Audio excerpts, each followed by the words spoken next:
So here we are going to demonstrate about mini grinder system. So when you turn on the plug over here, when you switch it on, so there is another switch over here. When you press it, the current magnet DC motor is going to rotate the gearbox, and the gearbox is rotating the wheel, rubber wheel, and here we have the free wheel to support it.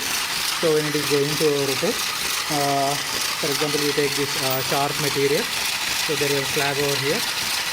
You can just, so here it becomes the smooth, and here you can see the another slab.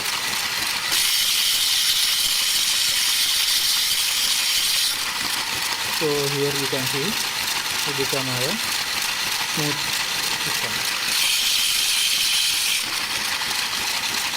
So in this way we can grind the small metal into blender.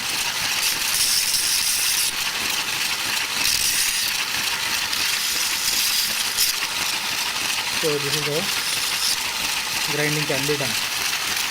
So when you turn it off, it gets off.